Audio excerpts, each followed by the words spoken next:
Le théâtre que je voulais essayer de rendre plus visible à travers cette proposition, ce serait de rappeler que en fait, la scène a été envahie depuis une dizaine d'années par tout un ensemble d'acteurs et d'actrices qui en fait y ont été convoqués, ils n'y sont pas venus volontairement. C'est d'abord toute une partie de la jeunesse française arabe et noire qui a été considérée, notamment lorsqu'elle est masculine, comme étant un facteur de désordre, un facteur de trouble. Toute une série interminable de femmes qu'on est allé chercher très très loin dans les confins du monde occidental, à ses frontières, et auxquelles il fallait jouer le rôle de la femme opprimée qui ne parvenait pas à se défaire de l'oppression de ces hommes. Puis plus récemment, de manière tout à fait intéressante, les alter-ego de ces jeunes hommes arabes et noirs hétérosexuels violents qui sont les homosexuels opprimés dans ces mêmes banlieues. Alors en fait, cette théorie de personnage sert un discours public qui est devenu consensuel, complètement admis, voire même obligatoire, qu'il faut relayer à coups de reportages et à coups de déclarations, qui est un discours public qui, en fait, vise à désigner les coupables, les ennemis intérieurs, à faire entendre la voix de celles et ceux qui en sont les victimes directes, donc à aussi développer un discours victimaire très fort qui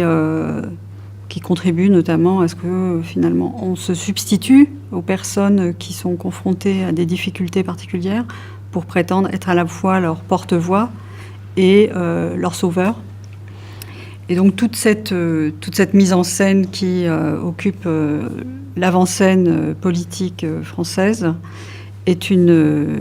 scénographie qui vise en fait à ignorer les problèmes de fond, à éluder les véritables tensions ou les conflits existants aussi bien du point de vue racial, ethnique, social que genré, entre hommes et femmes ou entre différentes identités sexuelles. Et cela a contribué en fait à occulter les véritables problèmes et aussi à entretenir une sorte de panique identitaire,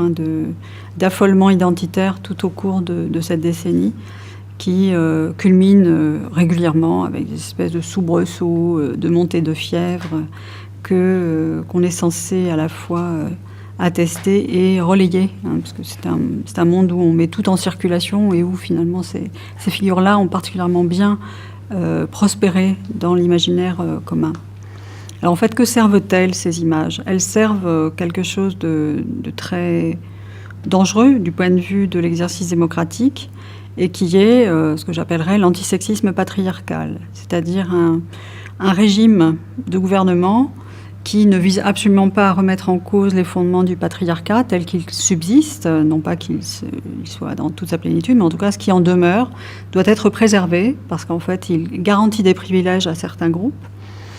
Et il suffit donc de prôner ou de professer ce qu'on appellerait un SMIC minimum, qui est celui de la défense des femmes les plus faibles, les plus basanées, les plus dominées, les plus démunies, les plus réduites à l'impuissance du coup. Il y a toutes les autres figures de la victime qui sont séduisantes et attirantes dès lors qu'elles présentent bien en pleine lumière et puis qu'elles puissent servir une tranche de vie bien saignante à des spectateurs très on va dire, très preneurs de ce genre d'expression. Donc c'est ce théâtre-là, en fait, celui d'un antisexisme patriarcal qui aujourd'hui devient prépondérant et contribue en fait à mettre en ordre la société, à établir les lignes de clivage, les frontières qu'il ne faut pas transgresser, qui permet de séparer le bon grain de l'ivraie, les futurs bons Françaises et Françaises, de celles et ceux qui ont vocation soit à être maintenus dans la marginalité, une marginalité utile, soit à être expulsés. Et puis, ça permet aussi, du coup, d'entretenir un ordre politique qui n'a pas vocation à changer, parce que le pouvoir est avant tout, trouve sa raison d'être dans le fait de le conserver à tout prix. Alors, je pense que la chose la plus importante, c'est d'admettre que les formes les plus radicales qui en quelque sorte réintroduisent du désordre dans ce monde de la défense des femmes bien ordonnée, ce sont les voix les plus marginales, celles qui sont les moins entendues, celles qui finalement sont très souvent réduites au silence, hein, parce qu'elles sont un peu trop revendicatives et elles jettent le trouble. Elles questionnent y compris les personnes les mieux pensantes ou celles qui semblent être les mieux intentionnées. Et c'est sans doute là que la difficulté réside. C'est comment admettre d'être questionné par celles et ceux que l'on prétend défendre. Or, toute une partie aujourd'hui de ces luttes sont des lieux, des sortes de champs de bataille, en fait, hein, ou voire même parfois des champs de ruines, d'ailleurs. Au cours de ces 10 dernières années, beaucoup de choses ont été détruites, y compris parmi la capacité de dialoguer, de parler, de se remettre en cause mutuellement. Et c'est là, en fait, c'est dans cet espace-là que réside aujourd'hui la possibilité d'agir politiquement. Donc, admettre que celles et ceux qui n'ont pas été entendus, notamment en raison des multiples identités qu'ils revendiquent ou qu'elles revendiquent, en raison du décalage qu'ils introduisent finalement dans un régime politique assez classique, assez attendu. C'est à raison de cela qu'aujourd'hui, ces acteurs-là et ces actrices-là sont les plus importants en fait dans les luttes politiques qui se dessinent à l'avenir.